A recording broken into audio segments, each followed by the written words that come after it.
De Hanouka est une période miraculeuse, une période où il y a eu des miracles et où il peut encore s'opérer des miracles.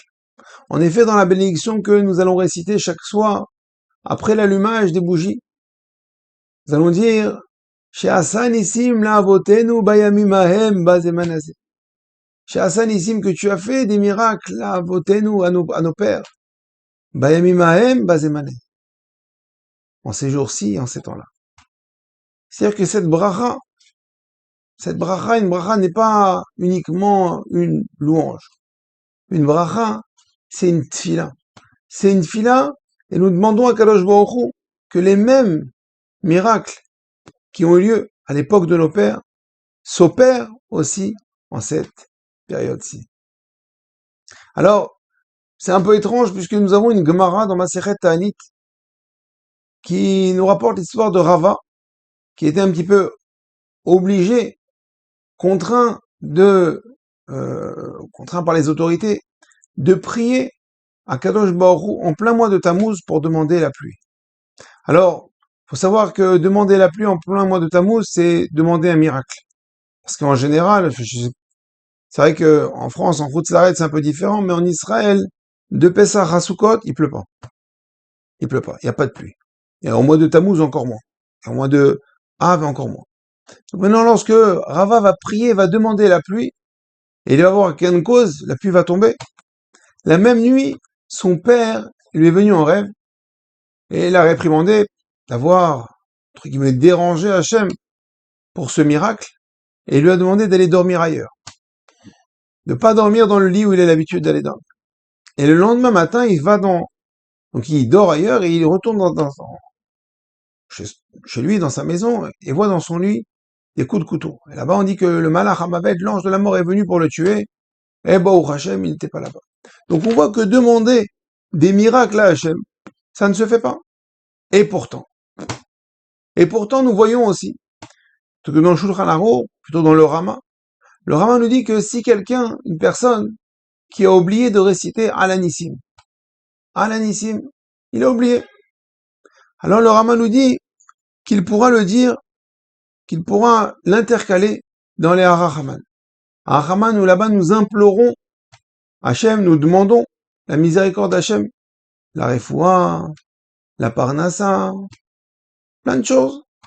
Et dit le Rama là-bas, tu vas insérer, là-bas tu vas demander She'asa Nissim. Et Kilou, comme si que tu demandes là-bas encore des miracles. Alors, c'est un peu bizarre, on vient de dire que on peut pas demander des miracles. C'est pas bien, on peut pas déranger Hachem. Et le Shoel ou Meshiv répond. Il dit, c'est vrai qu'on peut pas demander de miracle quand c'est pas la période de miracle. Toute l'année, il n'y a pas de miracle.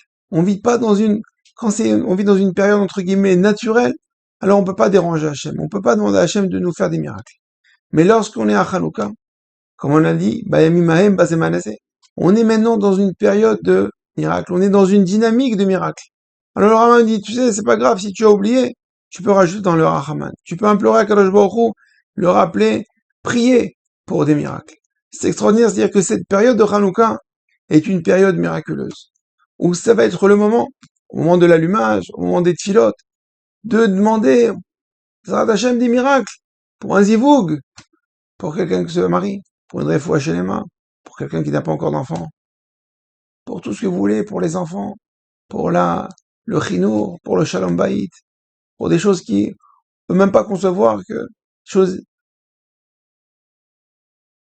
insensées. Eh ben, on peut prier. On peut croire au miracle. C'est la période des miracles. La Gemara, peut-être cette histoire, vous connaissez cette histoire dans Avodah Zarah.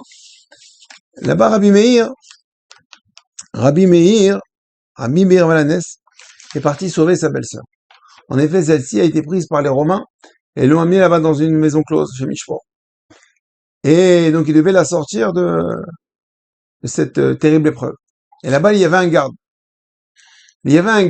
Et Rabbi Meir essaie de le soudoyer pour pouvoir rentrer, pour pouvoir faire sortir sa belle-sœur.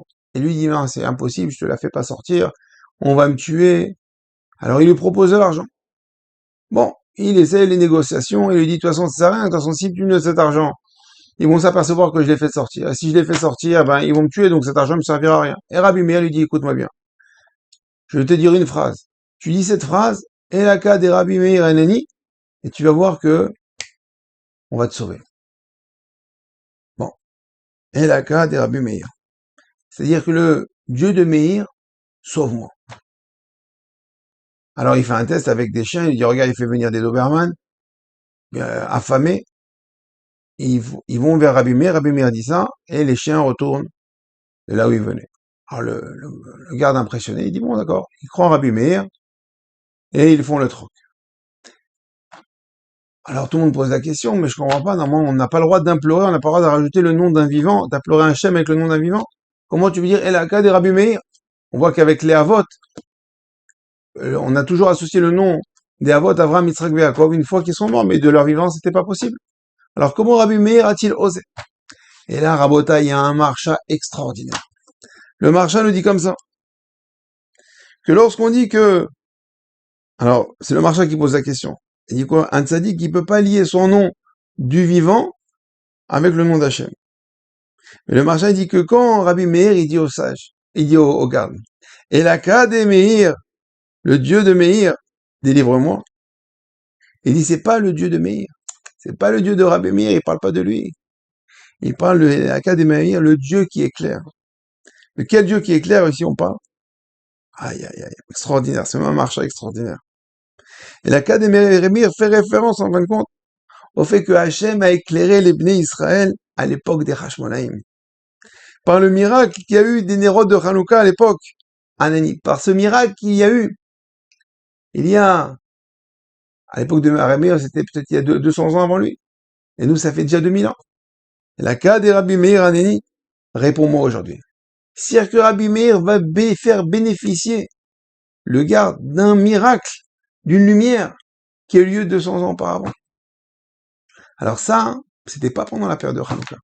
Alors imaginez si on utilise cette période de Hanouka pour prier comme il se doit, pour prier pour des choses importantes.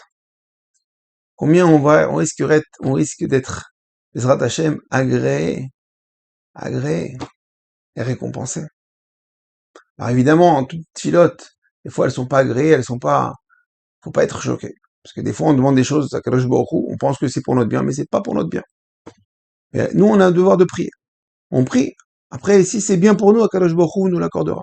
Si c'est pas bien pour nous, ben, c'est que c'est pas bien pour nous. En tout cas, nous on a ici aujourd'hui, pendant 8 jours. 8 jours, une période et une occasion incroyable de prier à Kadosh Baruch Hu pour les Nissim Veniflavot. Alors, Abotai, ne perdez plus de temps. Après l'allumage des bougies, ne partez pas. C'est le moment de rester à côté des bougies. C'est le moment de regarder les bougies, de regarder cette flamme miraculeuse qui s'allume et qui monte vers le haut. Regardez les nérotes avec votre femme, votre mari, vos enfants, votre famille. Profitez de ce temps-là. Ne vous jetez pas directement sur un beignet ou une bonne boule au miel. Attendez encore. 10 minutes, un quart d'heure, 20 minutes. C'est le moment de prier. Les lumières, elles doivent rester allumées pendant au minimum une demi-heure. Alors vous aussi, allumez-vous. Allumez-vous une demi-heure près de la menorah. Allumez votre cœur. Parlez à Hachem. Vous êtes seul face à la lumière, face à Hachem. Profitez-en. Alors je vous dis bonne fête de Hanouka, bonne filote, et à très bientôt. Kol Tov.